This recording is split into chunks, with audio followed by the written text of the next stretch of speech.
Hei kõigile! Olgem ausad, me kõik oleme olnud meeskondades, eks? Et teame seda tunnet. Mõnikord on koostööl lihtsalt super, aga teinekord, mitte eriti. Täna uulimegi, mis on see salajane koostisosa, mis teeb ühest tiimist tõeliselt võiduka. Oled sa kunagi mõelnud, et miks mõned tiimid lihtsalt klapivad? Sa teed küll seda tunnet, kui kõik sujub, ideed lendavad ja on lahe koos olla. Ja siis on need teised tiimid, kus on pidev, nagin ja arusaamatused. See pole tegelikult üldse juhuslik. Ja saladus ei peitu tegelikult selles, et palgata lihtsalt kõige targemad pead. See on üks suurimaid müüte, ausalt. Loogiline ei oleks mõelda, et paned hunniku geeniuseid ühte tuppa ja voilà, maagia sinnib. Aga tegelikkus see on tihtipeale hoopis midagi muud. Ja siin astubki areenile mees nimega Dr. Meredith Belbin. Ta uuris seda asja aastaid ja avastas midagi ülipõnevat. Selgus, et parimad meeskonnad ei koosne sugugi sarnastest superstaaridest. Ei! Nende eduvõti on hoopis erinevate käitumisviiside ja rollide tasakaal. Et asjast paremini aru saada, jagas Belbin neid rollid 3 suurde gruppi ehk perekonda. See ongi see raamistik, mis aitab meil meeskonna dünaamikast sotti saada. Mõte on tegelikult lihtne. Igas heas tiimis on vaja 3 tüüpi inimesi. Esiteks, need, kes teevad asjad ära, tegutsejad. Teiseks, need, kes hoiavad kõiki koos, suhtlejad, ja kolmandaks, need, kes mõtlevad välja, mida üldse teha, mõtlejad. Kõlab loogiliselt, eks, aga lähme nüüd detailidesse. Okei, alustame siis tegutsejatest. Need on need inimesed, kes ei karda käsi mustaks teha. Mõtle neist kui meeskonna mootorist. Just nemad panevad rattad pöörlema. Esimene neist on kujundaja. Ma olen üsna kindel, et sa tead kedagi sellist. Nad on need, kes alati utsitavad tagant, esitavad väljakutseid ja tahavad tulemusi näha kohe. Natuke kannatamatud, aga nende energia on lihtsalt nii nakkav. Ja siin ongi see konks. Kujundaja tugevus, see meeletu drive on see, mis asjad liikuma lükkab. Aga see sama energia tähendab ka, et nad võivad olla otsekohesed ja vahel kellelegi haiget teha. See ongi see tasakaal. Nende tugevus on ka nende potentsiaalne nõrkus ja meeskond peab sellega lihtsalt arvestama. Järgmine tegutseja on teostaja. Kui kujundaja on see, kes karjub lähme, siis teostaja on see, kes küsib okei, aga kuidas täpselt? Nemad võtavad selle suure ja uhke idee ning muudavad selle konkreetseks samm-sammuliseks plaaniks. Ilma teostajateta jääksidki ideed lihtsalt ideedega. Teostajad on, nagu meeskonna selgroog. Sa võid alati nende peale loota. Aga nende suurim pluss, see distsipliin ja korrektsus, võib olla ka väike miinus. Uued ideed ja ootamatud suunamuutused, need ei ole just nende lemmikud. Nad armastavad plaani ja tahavad sellest kinni pidada. Ja tegutsejate kolmiku lõpetab viimistleja. Mõtle neist kui tiimi kvaliteedi kurust. Nemad on need, kes leiavad üles iga viimisegi komavea, iga väiksemagi ebatäpsuse. Nende töö on tagada, et kõik, mis tiimist välja läheb, on absoluutselt perfektne. See detailidele keskendumine on muidugi superväärtuslik, aga see tähendab ka, et nad kipuvad üle muretsema ja neil on raske tööd teistele anda. Sest, sa ju tead seda mõtet. Kui tahad, et midagi saaks korralikult tehtud, tee seda ise. See on nende moto. Okei, tegutsejad on meil läbi käinud. Lähme nüüd edasi meeskonnas südame juurde. Need on inimestele orienteeritud rollid. Need, kes hoolitsevad selle eest, et tiim ka pärisest tiimina toimiks.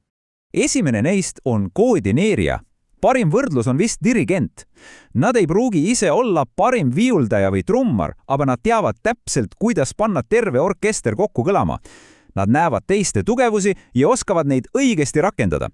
Nad on väga head selles, et aidata tiimil otsuseid langetada ja edasi liikuda.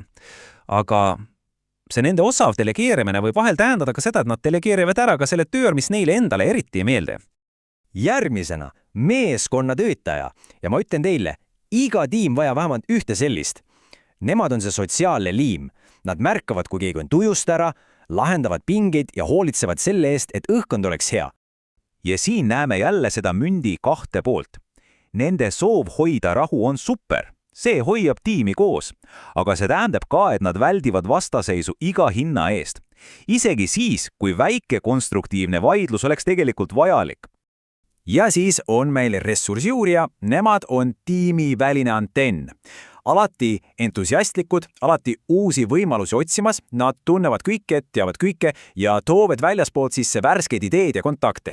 See nende entusiasm on muidugi super, see avab palju uksi, aga niipea kui see esialgne tuhin mööda läheb, võivad nad huvi kaotada ja juba uue asja kallale asuda. Sellepärast ongi tähtis, et tiimis oleks keegi, kes nende alustatud asjad lõpule viib. Okei, nii. Jõuamegi viimase perekonna juurde, mõtlejad. Need on, ütleme nii, tiimi ajud. Need, kes tegelevad ideede, strateegia ja analüüsiga. Esimene mõtleja on ideegeneraator. Huvitav fakt, Belbin nimetas neid inglise keeles plant, sest ideed justkui kasvavad neist. Nad on need loomingulised hinged, kes näevad asju täiesti teise nurga alt ja pakuvad välja lahendusi, mille peale keegi teine ei tulekski. Nende ideed võivad olla geniaalsed, lausa revolutsioonilised, aga nad kipuvad elama natuke oma maailmas. Praktilised pisiasjad, need ei ole nende teema ja vahel on neil raske oma lennukaid mõtteid teistele arusaadavaks teha. Kui ideegeneraator on see, kes lennutab õhku 100 ideed, siis hindaja jälgija on see, kes need kõik kriitilise pilguga üle vaatab. Nemad on see hääl, mis küsib, oot, aga kas me oleme ikka kõik läbi mõelnud? Nende ülesanne on olla loogiline, kaine ja kaitsta tiimi rumalate otsuste eest. See on ülioluline oskus, eks ole, vigade ettenägemine. Aga see pidev kriitika võib teiste entusiasmi natuke maha tõmmata. Ütleme nii, et nad ei ole just peo käimatõmbajad, aga ilma nendeta sõidaks tiim tihtipeale kraavi. Ja viimane roll mõtlejate seas on spetsialist. See on lihtne. Tema on ekspert. Inimene, kes teab oma kitsast valdkonnast kõike, mida üldse teada annab. Ta toob tiimi need süvateadmised, mida teistel lihtsalt pole. Nende panus on muidugi hindamatu, aga see on ka väga kitsapiiriline. Neid ei pruugi huvitata projekti suur pilt, vaid ainult see oma väike spetsiifiline osa. Nad süvenevad tehnilistesse detailidesse. Nii, nüüd oleme kõige 9 rolliga tutvust teinud. See on nagu filmi tegelaskond. Aga nagu igas heas filmis pole olulised ainult staarid eraldi, vaid see, kuidas nad koos toimivad. Ja siit jõuamegi asja tuumani. See siin näitab ideaalselt, mis juhtub, kui tasakaalu pole. Kujuta ette tiimi, mis koosneb ainult ideegeneraatoritest. 1 miljon ideed, aga 0 teostust. Või mis oleks, kui paneksid kokku ainult kujundajad? See oleks üks lõputu vaidlus ja võimuvõitlus. Just nimelt, tasakaal on kõige alus. Nii et kokkuvõttes, point ei ole selles, et mingi roll oleks parem kui teine. Ei ole. Iga roll on mingil hetkel ülioluline. Tõeline edu peitub mitmekesisuses ja mis veelgi tähtsam, teadlikkuses. Sa pead teadma, kes su tiimis on ja kellest on puudu. Okei, teooria on nüüd selge. Aga nüüd on aeg see kõik enda jaoks praktiliseks muuta. Vaatame peeglisse, sest just see teadmine enda ja oma tiimi kohta on see, mis päriselt midagi muudad. Nüüd, kus sa oled kõiki neid tegelasi näinud, mõtle korraks, milline neist oled sina või millised, mis kõlas kõige rohkem sinu moodi. Oled sa pigem see, kes genereerib ideid või see, kes teeb plaane või hoopis see, kes hoolitseb, et kõigil oleks hea olla? Enda tundma õppimine on kõige esimene ja kõige olulisem samm. Ja lõpetuseks üks küsimus, mille üle mõelda. Mõtle oma praeguse tiimi peale. Mis on teil puudu? Kas teil oleks vaja natuke kujundaja sartsu, et asja liikuma saada, või äkki hoopis ühe hindaja jälgija kriitilist pilku, et rumalusi vältida? Aus vastus sellele küsimusele, see võib teie jaoks absoluutselt kõike muuta.